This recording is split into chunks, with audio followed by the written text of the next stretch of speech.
What's up, people? Sunday today at the shop. It's actually fairly nice weather. I don't really have to even wear my hat, but today's video regarding negative things pulling a grain hopper. I own this trailer. This is mine, spread axle. I had a previous video, so you have to clean this thing quite often.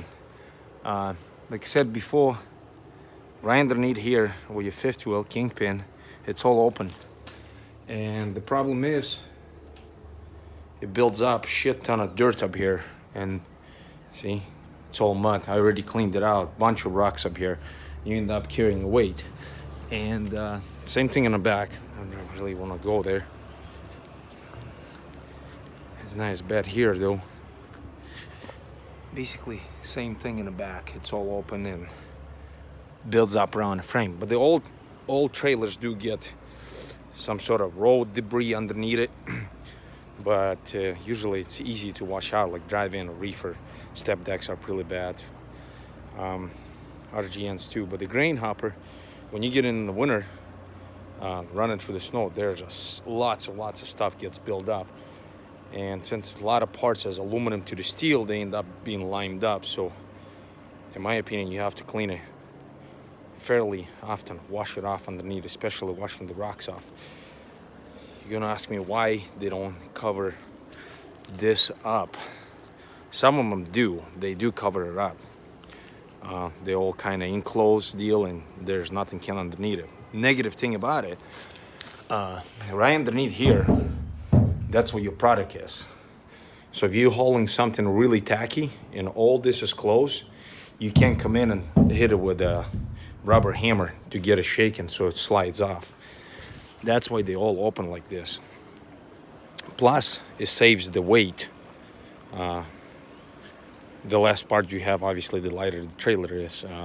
On a grain hopper, majority commodities get paid by the ton. So the more tonnage you can take, the better off you are. So the lighter truck you have, the lighter trailer you have, usually you run out of weight before you run out of room on a trailer. That works for me. The last thing I haul is the anhydrous ammonia, I think. I'm not sure what they call it, but this kind of fertilizer. So they sprinkle in the road. So you get some of it left over. Yeah, it kind of stinks too. Anyways, so that's why the negative thing, one of the negative things about grain hopper, well, you got to keep it clean. Plus, you have to get it cleaned inside too. That costs roughly about 40 to $50, depends how bad it is. I usually wash it at the shop right here, and I get in underneath it and clean it.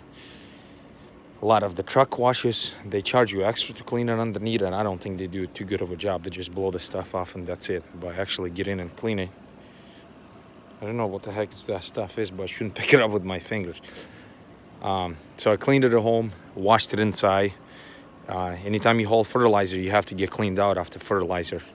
Unless you're gonna haul fertilizer again, then it's not gonna hurt nothing. But I just clean it out once a week, whatever I'm home, that way I don't have to spend the money on the road. In this trailer, I need to get alignment done on it too. Since it has a self-inflating system, I checked what my self-inflating system running at, and I was running at 95 psi, so I cranked it up to 120. I gotta tighten this bolt up. This line, good enough. And eventually, I'm gonna have to replace those tires. Believe those are virgins. This is recaps. That's how the guy ran them. He said he never had a problem. So, otherwise everything else is good. I greased the brakes, greased my doors. That slides off, open, close. There's U-joints right there and the U-joints right there, and this is grease. It's a greasable grease box. It's basically like a landing gear. So we got that done. Now we're gonna go back on the truck. This is my air filter. The air actually, this is a clean side, this is the dirty side. This filter's been changed, I would say 3 months ago, so any manufacturer recommends you to change your air filters every 6 guess what? Not in a grain hopper, because you are in a very dusty environment. Majority of the time, loading, unloading, anything you haul, it will have tremendous amount of dust. Some more than others, but you gotta kind of keep an eye on your air filter. I'm glad I got a gauge on the dashboard that actually tells me when I'm under the power, you know, pulling it. It actually reads the vacuum on it. So I'm close to like 5 or 6. So time to change the, oh, on the trailer, I had one brake chamber went out, so I changed the brake chamber on it. On the truck, everything else seems looks good. I might gonna need to do a grease job on it, and I want to slide my fifth wheel, so I'll be a little bit more past this axle right there someplace, just a couple notches. It always seems like I have more weight towards the back of the axle than the front. So we need to go to Freightliner, get the heavy.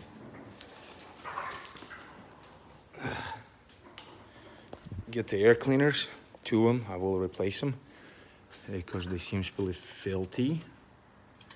On the motor, everything's fine. Might need to change the fuel filter, the water separator. I think it's about time to change this guy right there. Just replaced that one not too long ago. Cause I had one, but not the other.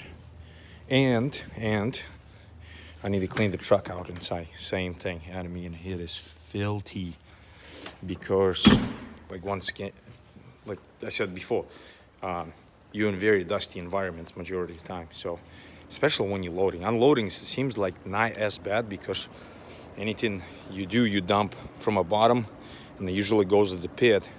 But anytime they load from the top, and God forbid if it's wind or something, it just blows all over the place. But this is part of the job. There's nothing you can do about it. Then I do run quite a bit of gravel roads too. But I don't go fast on them. Usually it's about 15, 20 miles an hour, but we don't go far, but we do run gravel road. Like the reefers, flatbed, step decks, they do go in a gravel parking lots and stuff like that. These things, they go quite a bit actually, actual gravel roads. But like I said, part of a job is nothing you can do about it. Like for the example, the shocks right here, look how rusty they become.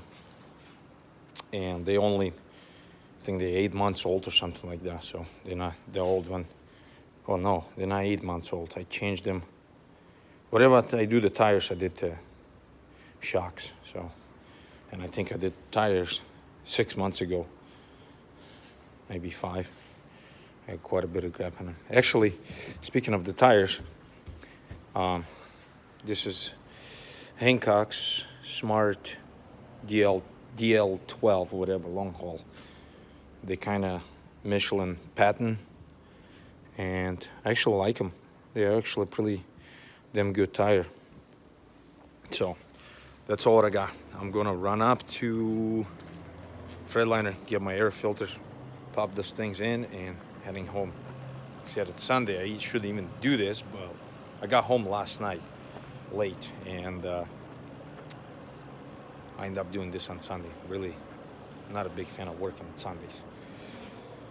Try not to. All right, everybody stay tuned. Thanks for watching.